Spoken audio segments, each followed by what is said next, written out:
Wind in the Willows by Kenneth Graham. Chapter 1. The Riverbank. The mole had been working very hard all the morning, spring cleaning his little home. First with brooms, then with dusters, then on ladders and steps and chairs with a brush and a pail of whitewash, till he had dust in his throat and eyes, and splashes of whitewash all over his black fur and an aching back and weary arms. Spring was moving in the air above and in the earth below and around him, penetrating even his dark and lowly little house with its spirit of divine discontent and longing. It was small wonder, then, that he suddenly flung down his brush on the floor and said, "Bother!" and "Oh, blow!" and also "Hang spring cleaning!" and bolted out of the house without even waiting to put on his coat. Something up above was calling him imperiously, and he made for the steep little tunnel which answered in his case to the graveled carriage drive owned by animals whose residences are nearer to the sun and air.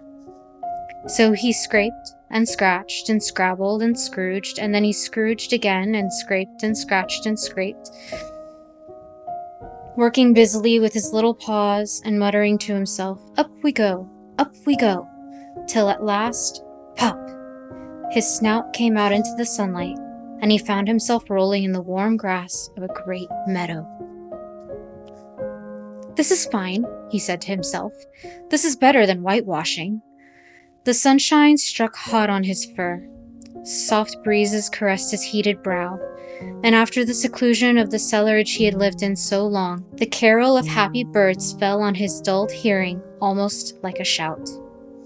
Jumping off all his four legs at once, in the joy of living and the delight of spring without its cleaning, he pursued his way across the meadow till he reached the hedge on the further side.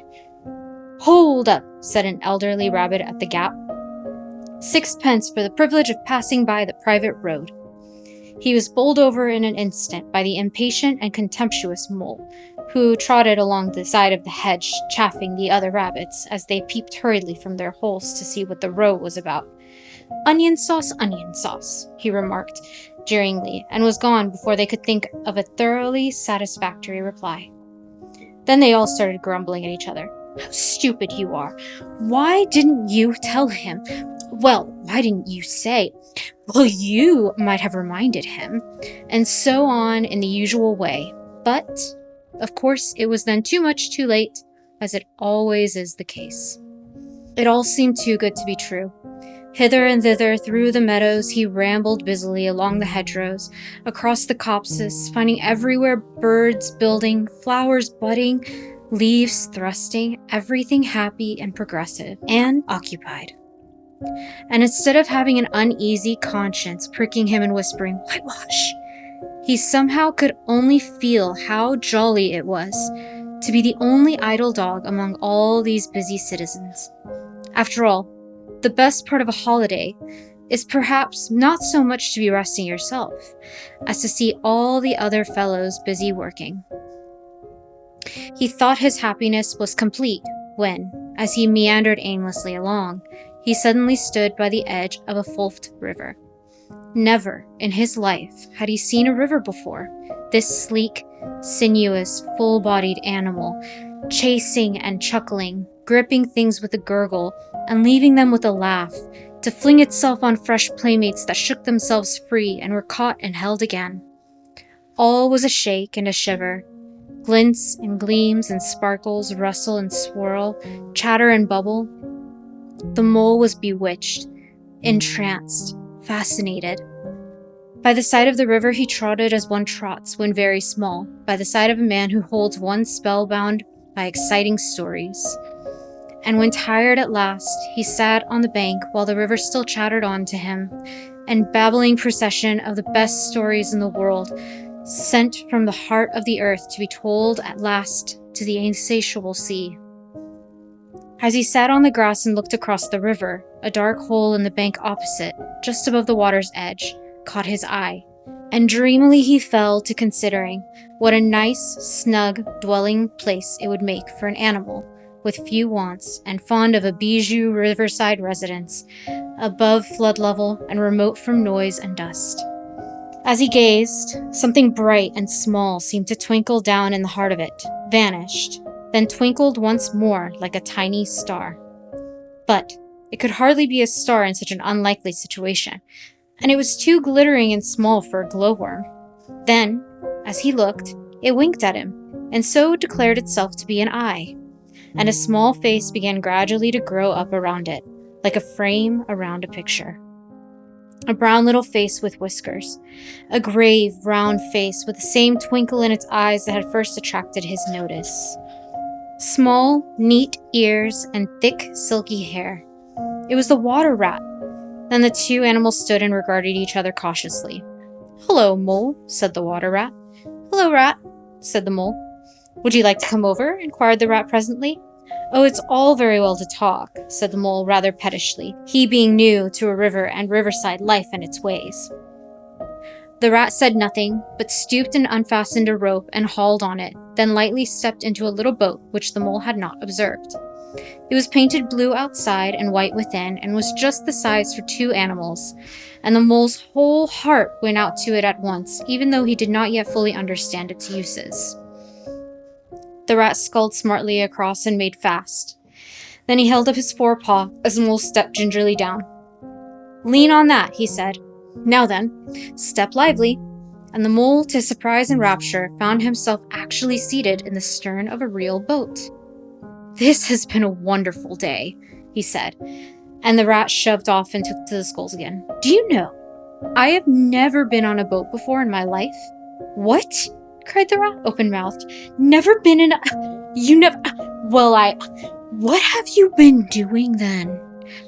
"Is it so nice as all that?" asked the Mole shyly, though he was quite prepared to believe it as he leant back in his seat and surveyed the cushions, the oars, the rowlocks, and all the fascinating fittings, and felt the boat sway lightly under him. "Nice? It's the only thing," said the water rat solemnly as he leaned forward for a stroke. "Believe me, my young friend, there is nothing, absolutely nothing, half so much worth doing as simply messing about in boats. Simply messing," he went on dreamily. "Messing about in boats. Messing—" "Look ahead, Rat!" cried the Mole suddenly, but it was too late. The boat struck the bank full tilt. The dreamer, the joyous oarsman, lay on his back at the bottom of the boat, his heels in the air. "About in boats, or with boats," the rat went on composedly, picking himself up with a pleasant laugh. "In or out of 'em, it doesn't matter. Nothing seems to really matter. That's the charm of it. Whether you get away or whether you don't, whether you arrive at your destination or whether you reach somewhere else, or whether you never get anywhere at all, you're always busy. And you never do anything in particular, and when you've done it, there's always something else to do, and you can do it if you like, but you'd much better not. Look here, if you've really nothing else on hand this morning, suppose we drop down the river together and have a long day of it." The Mole waggled his toes from sheer happiness, spread his chest with a full sigh of contentment, and leaned back blissfully into the soft cushions. "What a day I'm having," he said. "Let us start at once." "Hold hard a minute, then," said the rat. He looped the painter through a ring in his landing stage, climbed up into his hole above, and after a short interval reappeared, staggering under a fat wicker luncheon basket. "Shove that under your feet," he observed to the Mole, as he passed it down into the boat. Then he untied the painter and took the sculls again. "What's inside it?" asked the Mole, wriggling with curiosity. "There's cold chicken inside," replied the rat briefly. "Cold tongue, cold ham, cold beef, pickled gherkin, salad, French rolls, cress sandwiches, spotted meat, ginger beer, lemonade, soda, water." "Oh, stop," cried the Mole in ecstasies. "This is too much." "Do you really think so?" inquired the rat seriously. "It's only what I always take on these little excursions, and the other animals are always telling me that I'm a mean beast and cut is very fine." The Mole never heard a word he was saying.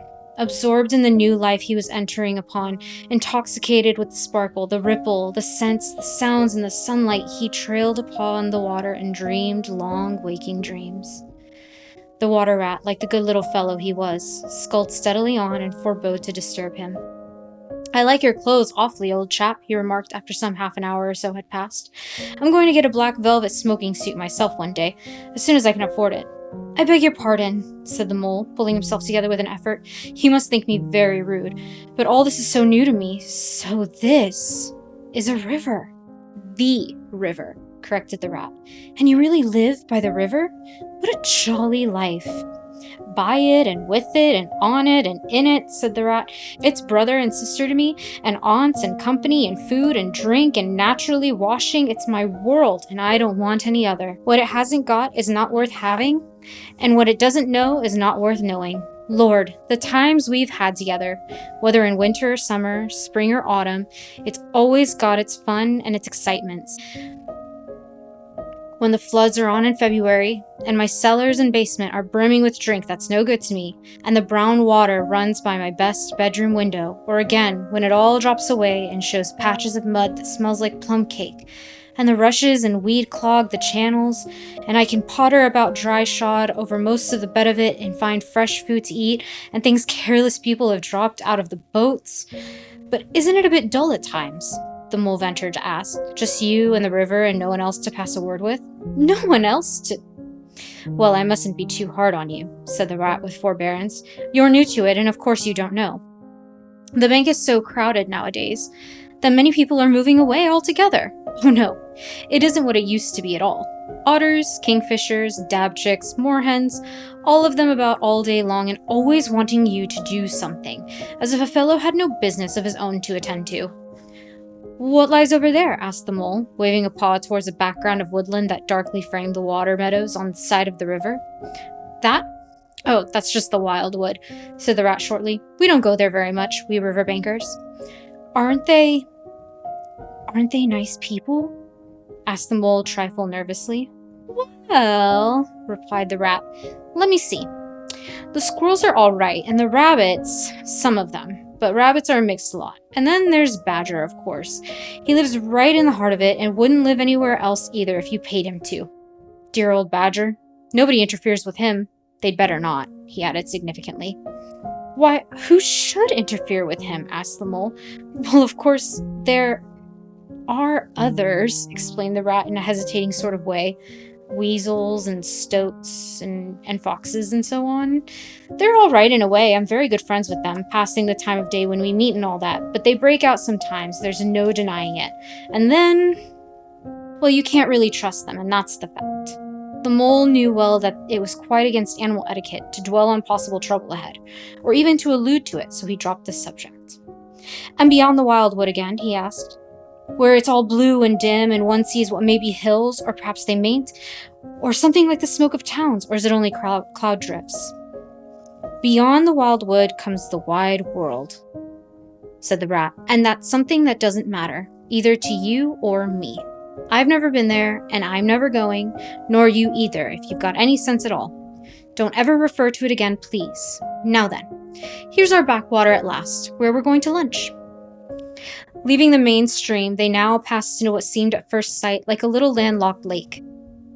Green turf sloped down to either edge, brown, snaky tree roots gleamed below the surface of the quiet water, while ahead of them the silvery shoulder and foamy tumble of the Wear, arm in arm with a restless stripling mill wheel that held up in its turn a gray gabled mill house, filled the air with a soothing murmur of sound, dull and smothery, yet with little clear voices speaking up cheerfully out of it at intervals. It was so very beautiful that the mole could only hold up both forepaws and gasp, "Oh my, oh my!" The rat brought the boat alongside the bank, making her fast, helped the still awkward mole safely ashore, and swung out the luncheon basket. The mole begged as a favor to be allowed to unpack it all by himself, and the rat was very pleased to indulge him, and to sprawl at full length on the grass and rest, while his excited friend shook out the tablecloth and spread it, took out all the mysterious packets one by one and arranged their contents in due order, still gasping, oh my, at each fresh revelation. When all was ready, the rat said, "Now, pitch in, old fellow," and the mole was indeed very glad to obey, for he had started his spring cleaning at a very early hour that morning, as people will do, and had not paused for a bite or sup, and he had been through a great deal since that distant time which now seemed so many days ago. "What are you looking at?" said the rat presently, when the edge of their hunger was somewhat dulled, and the mole's eyes were able to wander off the tablecloth a little. I am looking, said the mole, at a streak of bubbles that I see traveling along the surface of the water. That is a thing that strikes me as funny. Bubbles? Oh ho, said the rat, chirrup cheerily in an inviting sort of way. A broad, glistening muzzle showed itself above the edge of the bank, and the otter hauled himself out and shook the water from his coat.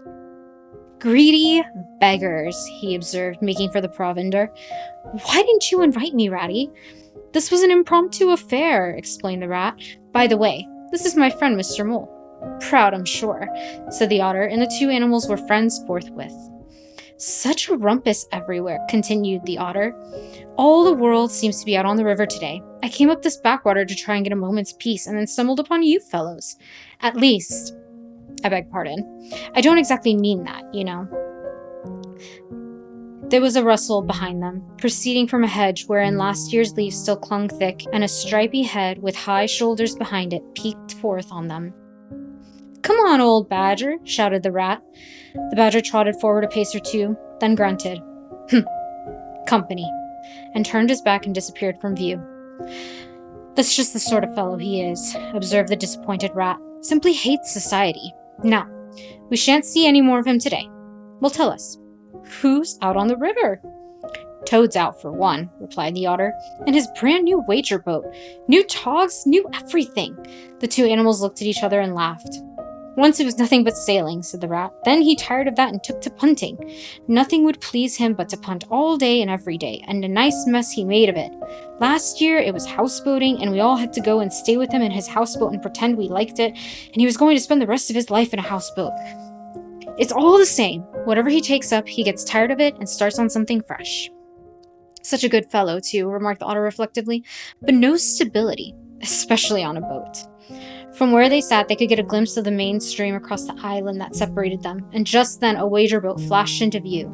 The rower, a short, stout figure, splashing badly and rolling a good deal, but working his hardest. The rat stood up and hailed him, but Toad, for it was he, shook his head and settled sternly to his work. He'll be out of the boat in a minute if he rolls like that, said the rat, sitting down again.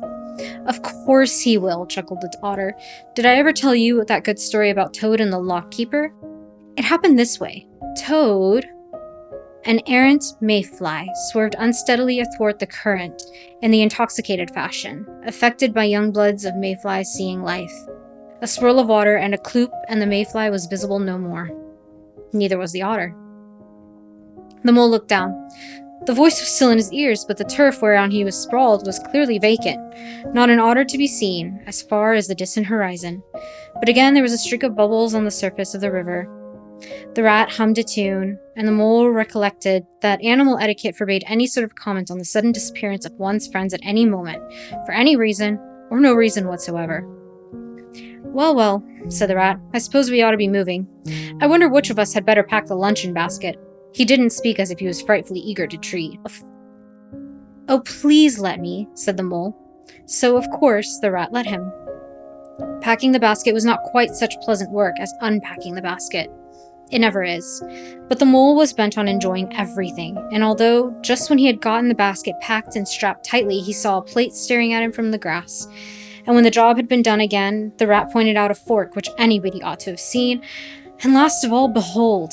The mustard pot, which he had been sitting on without knowing it. Still, somehow, the thing got finished at last, without much loss of temper. The afternoon sun was getting low as the rat sculled gently homeward in a dreamy mood, murmuring poetry things over to himself and not paying much attention to the mole.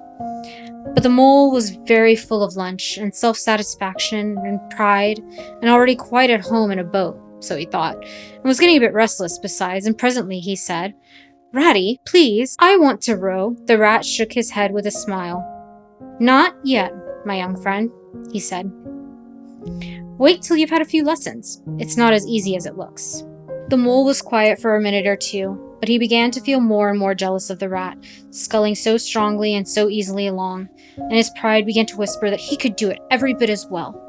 He jumped up and seized the sculls so suddenly that the rat, who was gazing out over the water and saying more poetry things to himself, was taken by surprise and fell backwards off his seat with his legs in the air for the second time, while the triumphant mole took his place and grabbed the sculls with entire confidence. Stop it, silly, cried the rat from the bottom of the boat. "You can't do it! You'll have us over!" The mole flung his sculls back with a flourish and made a great dig at the water. He missed the surface altogether. His legs flew up above his head, and he found himself lying on top of the prostrate rat. Greatly alarmed, he made a grab at the side of the boat, and then the next moment, sploosh! Over went the boat, and he found himself struggling in the river. Oh my, how cold the water was, and oh, how very wet it felt, how it sang in his ears as he went down, down, down, how bright and welcome the sun looked as he rose to the surface, coughing and spluttering, how black was his despair when he felt himself sinking again. Then a firm paw gripped him by the back of his neck. It was the rat, and he was evidently laughing. The mole could feel him laughing, right down his arm and through his paw, and so into his, the mole's, neck. The rat got a hold of his skull and shoved it under the mole's arm, and then he did the same by the other side of him, and swimming behind, propelled the helpless animal to shore, hauled him out, and set him down on the bank, a squashy, pulpy lump of misery.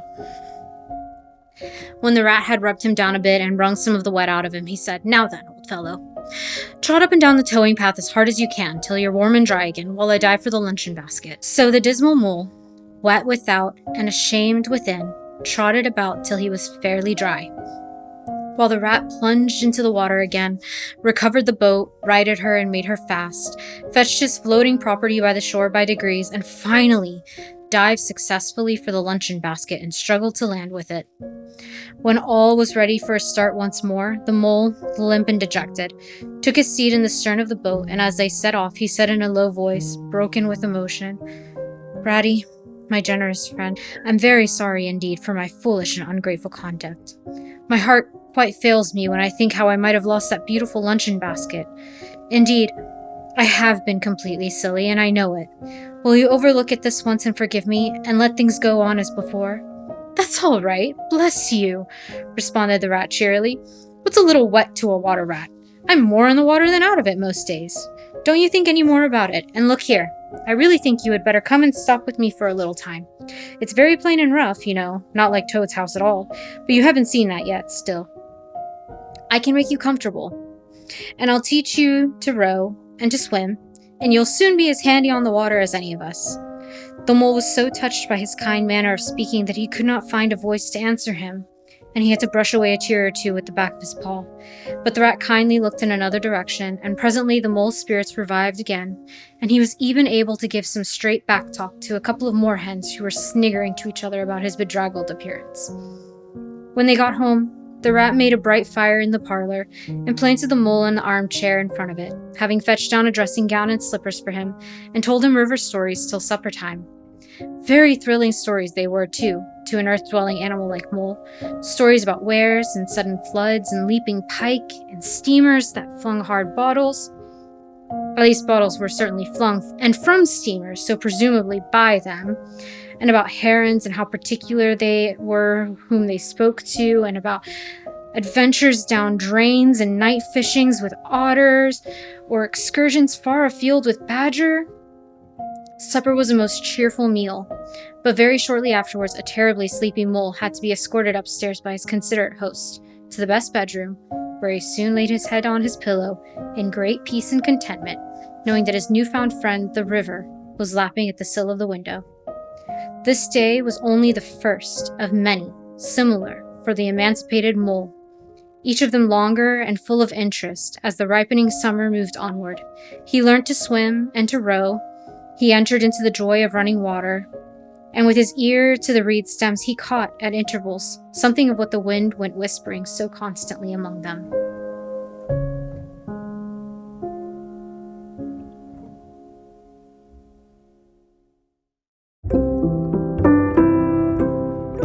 Chapter 2.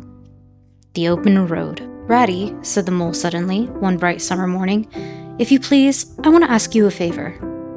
The rat was sitting on the river bank, singing a little song. He had just composed it himself, so he was very taken up with it. It would not pay proper attention to mole or anything else. Since early morning, he had been swimming in the river in company with his friends, the ducks, and when the ducks stood on their heads suddenly, as ducks will, he would dive down and tickle their necks, just under where their chins would be if ducks had chins, till they were forced to come up to the surface again in a hurry, spluttering and angry and shaking their feathers at him.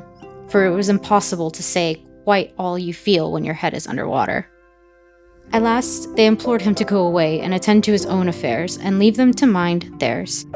So the rat went away and sat on the riverbank in the sun and made up a song about them, which he called 𝓟𝓪𝓽𝓮𝓼. All along the backwater, through the rushes tall, ducks are a-dabbling, up tails all.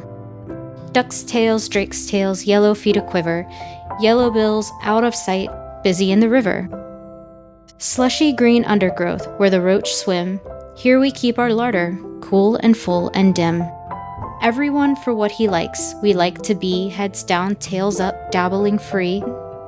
High in the blue above, swift swirl and call, we are down a-dabbling, up tails all. I don't know that I think so very much of that little song, Rat, observed the mole cautiously. He was no poet himself and didn't care who knew it, and he had a candid nature. Nor don't the ducks either, replied the rat cheerfully. They say, why can't fellows be allowed to do what they like, when they like, and as they like, instead of other fellows sitting on banks and watching them all the time and making remarks and poetry and things about them? What nonsense it all is. That's what the ducks say. So it is, said the mole with great heartiness. No, it isn't, cried the rat indignantly. Well then, it isn't, replied the mole soothingly. But what I wanted to ask you was, won't you take me to call on Mr. Toad? I've heard so much about him, and I do so want to make his acquaintance. Why, certainly, said the good-natured rat, jumping to his feet and dismissing poetry from his mind for the day. Get the boat out and we'll paddle up there at once. It's never the wrong time to call on Toad. Early or late, he's always the same fellow. Always good-tempered, always glad to see you, always sorry when you go. He must be a very nice animal, observed the mole as he got into the boat and took the sculls, while the rat settled himself comfortably at the stern. He is indeed the best of animals, replied Rat. So simple, so good-natured, and so affectionate. Perhaps he's not very clever, we can't all be geniuses, and it may be that he is both boastful and conceited, but he has got some great qualities, has Toady. Rounding a bend in the river, they came in sight of a handsome, dignified old house of mellowed red brick, with well-kept lawns reaching down to the water's edge. There's Toad Hall, said the rat, and that creek on the left, where the notice board says private, no landing allowed, leads to his boathouse, where we'll leave the boat. The stables are over there to the right. That's the banqueting hall you're looking at now. Very old, that is. Toad is rather rich, you know, and this is really one of the nicest houses in these parts, though we never admit as much to Toad. They glided up the creek, and the mole shipped his sculls as they passed into the shadow of a large boathouse.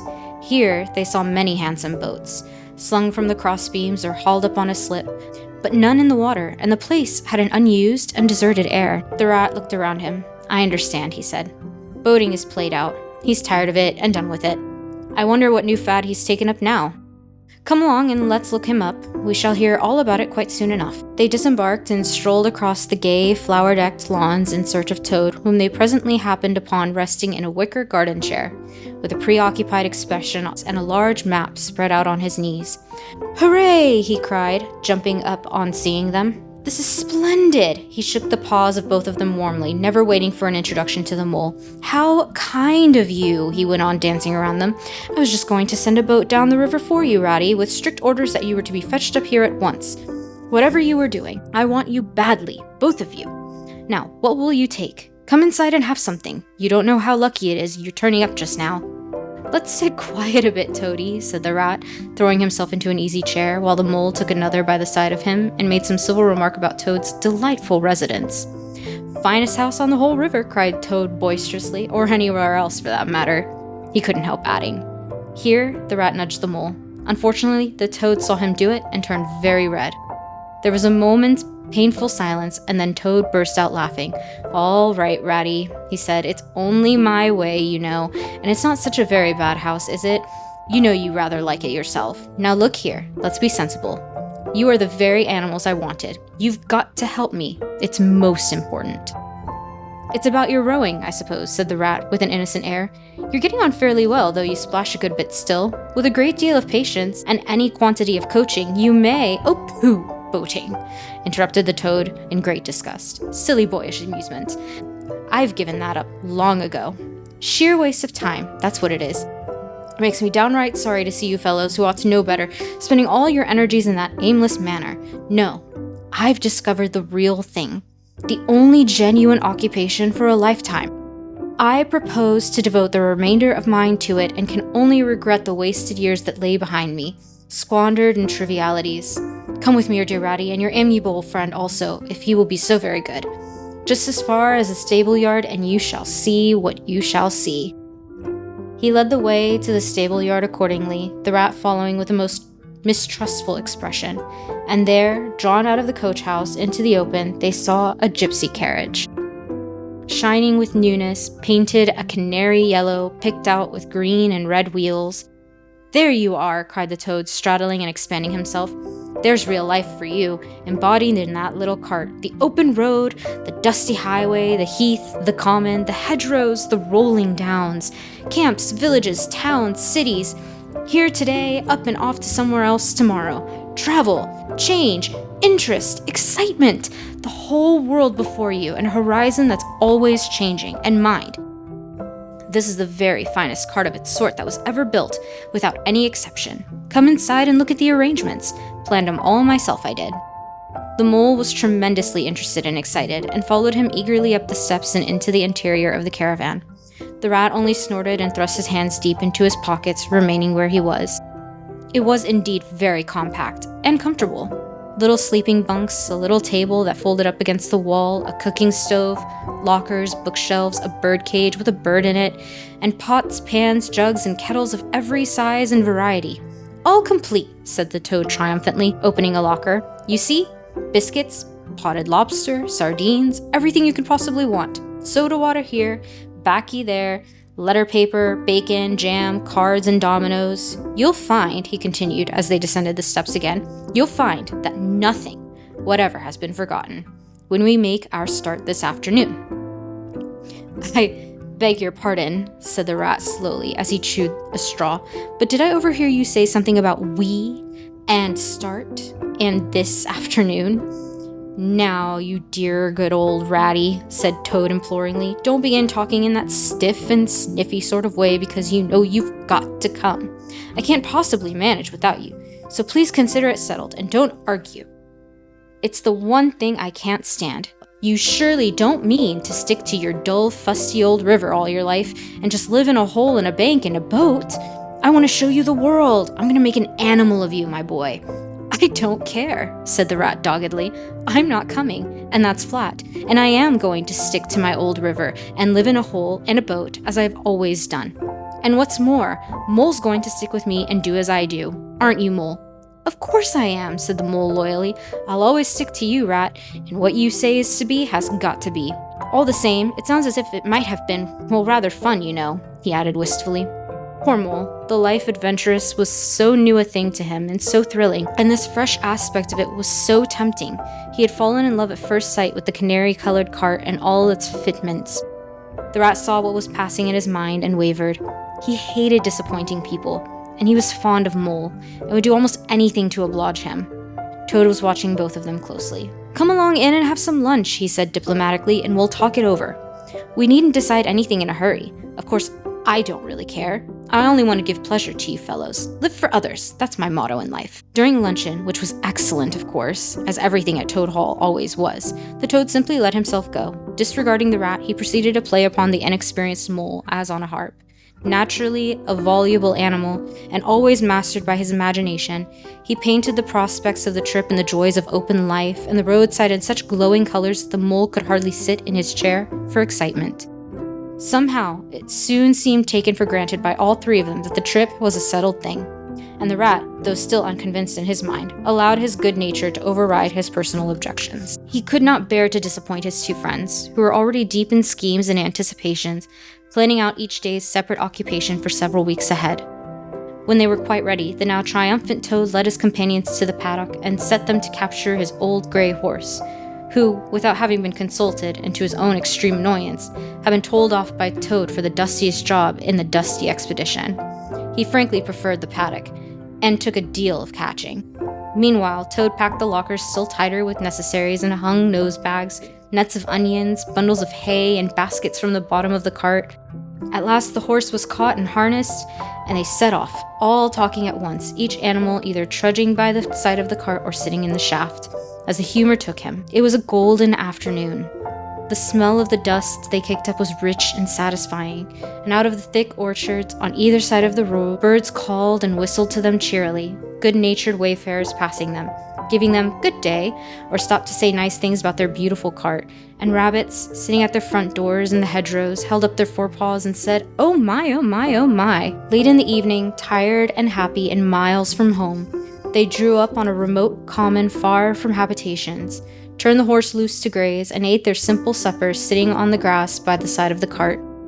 Toad talked big about all he was going to do in the days to come, while stars grew fuller and larger all around them, and a yellow moon, appearing suddenly and silently from nowhere in particular, came to keep them company and listen to their talk. At last they turned to their little bunks in the cart, and Toad, kicking out his legs, sleepily said, "Well, good night, you fellows. This is a real life for a gentleman. Talk about your old river." "I don't talk about my river," replied the patient rat. "You know I don't, Toad, but I think about it," he added pathetically in a lower tone. "I think about it all the time." The mole reached out from under his blanket, felt for the rat's paw in the darkness, and gave it a squeeze. "I'll do whatever you like, Ratty," he whispered. "Shall we run away tomorrow morning quite early, very early, and go back to our dear old hole in the river?" No, we'll see it out," whispered back the rat. "Thanks awfully, but I ought to stick by Toad till this trip is ended. It wouldn't be safe for him to be left to himself. It won't take very long. His fads never do. Good night." The end was indeed nearer than even the rat suspected. After so much open air and excitement, the Toad slept very soundly, and no amount of shaking could rouse him out of bed the next morning. So the mole and rat turned to, quietly and manfully, and while the rat saw to the horses and lit a fire, and cleaned last night's cups and plates and got things ready for breakfast, the mole trudged off to the nearest village, a long way off, for milk and eggs and various necessities the Toad had, of course, forgotten to provide. The hard work had all been done, and the two animals were resting, thoroughly exhausted by the time Toad appeared on the scene, fresh and gay, remarking what a pleasant, easy life it was that they were all leading now, after the cares and worries and fatigues of housekeeping at home. They had a pleasant ramble that day over grassy downs and along narrow by-lanes, and camped as before on a common, only this time the two guests took care that Toad should do his fair share of the work. In consequence, when the time came for starting the next morning, Toad was by no means so rapturous about the simplicity of primitive life, and indeed attempted to resume his place in his bunk, whence he was hauled by force. Their way lay, as before, across the country by narrow lanes, and it's not till the afternoon that they came out on the high road, their first high road, and there disaster, fleet and unforeseen, sprang out on them. Disaster momentous indeed to their expedition, but simply overwhelming in its effects on the after career of Toad. They were strolling along the high road easily, the mole by the horse's head talking to him since the horse had complained that he was being frightfully left out, and nobody considered him in the least. The Toad and the water rat walking behind the cart talking together. At least Toad was talking, and Rat was saying at intervals, "Yes, precisely. And what did you say to him?" And thinking all the time of something very different, when far behind them they heard a faint warning hum, like the drone of a distant bee. Glancing back, they saw a small cloud of dust with a dark center of energy advancing on them at incredible speed, while from out of the dust a faint boop boop wailed like an uneasy animal in pain. Hardly regarding it, they turned to resume their conversation, when in an instant, as it seemed, the peaceful scene was changed, and with a blast of wind and a whirl of sound that made them jump for the nearest ditch, it was on them.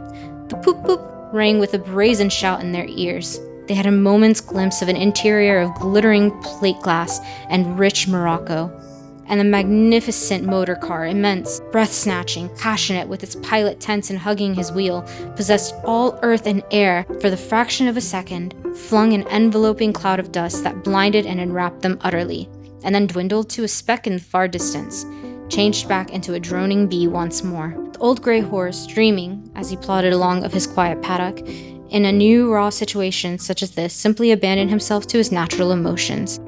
Rearing, plunging back, backing steadily in spite of all of the mole's efforts at his head, and all the mole's lively language directing at his better feelings, he drove the cart backwards towards the deep ditch at the side of the road. It wavered an instant, then there was a heart-rending crash, and the canary-colored cart, their pride and their joy, lay on its side in the ditch. The rat danced up and down in the road, simply transported with passion. "You villains," he shouted, shaking both fists. "You scoundrels, you highwaymen, you road hogs! I'll have the law of you, I'll report you, I'll take you through all the courts." His homesickness had quite slipped away from him, and for the moment, he was the skipper of the canary-colored vessel driven on a shoal by the reckless jockeying of rival mariners, and he was trying to recollect all the fine and biting things he used to say to masters of steam launchers when their wash, as they drove too near the bank, used to flood his parlor carpet at home. Toad sat straight down in the middle of the dusty road, his legs stretched out before him, and stared fixedly in the direction of the disappearing motor car. He breathed short, his face wore a placid, satisfied expression, and at intervals he faintly murmured, "Boop." The mole was busy trying to quiet the horse, which he succeeded in doing after a time. Then he went to look at the cart on its side in the ditch. It was indeed a sorry sight. Panels and windows had smashed, axles were hopelessly bent, one wheel was off, sardine tins scattered over the wide world, and the bird in the birdcage sobbed pitifully and called to be let out. The rat came to help him, but their united efforts were not sufficient to right the cart. "Toad," they cried, "come and bear a hand, can't you?" The toad never answered a word or budged from his seat in the road, so they went to see what was the matter with him. They found him in a sort of trance, happy smile on his face, his eyes still fixed on the dusty wake of their destroyer. At intervals, he was still heard to murmur, "Boop, boop." The rat shook him by the shoulder. "Are you coming to help us, Toad?" he demanded sternly.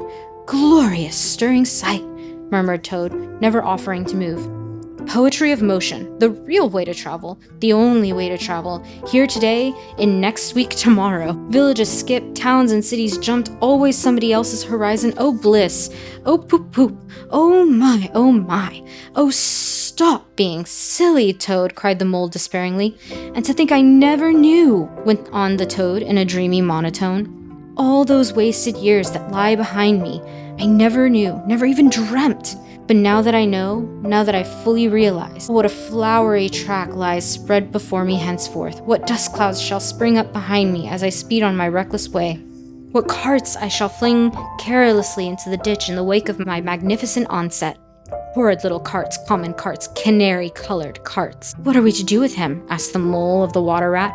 "Nothing at all," replied the rat firmly, "because there is really nothing to be done. You see, I know him from of old. He is now possessed. He's got a new craze, and it always takes him that way in its first stage. He'll continue like that for days now, like an animal walking in a happy dream, quite useless for all practical purposes. Never mind him. Let's go and see what there is to be done about the cart." A careful inspection showed them that, even if they succeeded riding it by themselves, the cart would travel no longer. The axles were in a hopeless state, and the missing wheel was shattered into pieces. The rat knotted the horse's reins over his back and took him by the head, carrying the birdcage and its hysterical occupant in the other hand. "Come on," he said grimly to the mole. "It's 5 or 6 miles to the nearest town, and we shall just have to walk it. The sooner we make a start, the better." "But what about Toad?" asked the mole anxiously as they set off together. "We can't leave him here, sitting in the middle of the road by himself, in the distracted state that he's in. It's not safe. Supposing another thing were to come along." "Oh, bother Toad," said the rat savagely. "I've done with him." They had not proceeded very far on their way, however, when there was a pattering of feet behind them, and Toad caught them up and threw a paw inside the elbows of each of them, still breathing short and staring into vacancy. "Now, look here, Toad," said the rat sharply. "As soon as we get to the town, you'll have to go straight to the police station and see if they know anything about that motor car and who it belongs to, and lodge a complaint against it. And then you'll have to go to a blacksmith's or a wheelwright's and arrange for the cart to be fetched and mended and put to rights. It'll take time, but it's not quite a hopeless smash. Meanwhile, the mole and I will go to an inn and find comfortable rooms where we can stay till the cart's ready, till your nerves have recovered their shock." "Police station? Complaint?" murmured Rode dreamily. "Me, complain of that beautiful, that heavenly vision that has been vouchsafed me? Mend the cart? I've done with carts forever. I never want to see the cart or hear of it again. Oh, Ratty, you can't think how obliged I am to you for consenting to come on this trip. I wouldn't have gone without you, and then I might never have seen that swan, that sunbeam, that thunderbolt. I might never have heard that entrancing sound or smelt that bewitching smell. I owe it all to you, my best of friends." The rat turned to him in despair. "You see what it is," he said to the mole, addressing him across the toad's head. "He's quite hopeless. I give it up. When we get to the town, we'll go to the railway station, and with luck, we may pick up a train that'll get us back to the riverbank tonight. And if ever you catch me going a-pleasuring with this provoking animal again," he snorted, and during the rest of that weary trudge addressed his remarks exclusively to Mole, On reaching the town, they went straight to the station and deposited Toad in the second-class waiting room, giving a porter 2p to keep a strict eye on him. They then left the horse at an inn stable and gave what directions they could about the cart and its contents. Eventually, a slow train having landed them at a station not very far from Toad Hall, they escorted the spellbound, sleepwalking Toad to his door, put him inside it, and instructed his housekeeper to feed him, undress him, and put him to bed. Then, they got their boat from the boathouse, sculled down the river home, and at very late hours sat down to supper in their own cozy riverside parlor, to the rat's great joy and contentment. The following evening, the mole, who had risen late and taken things very easy all day, was sitting on the bank fishing when the rat, who had been looking up his friends and gossiping, came strolling along to find him. "Heard the news?" he said. "There's nothing else to be talked about, all along the riverbank. Toad went up to town by an early train this morning, and he has ordered a large and very expensive motor car."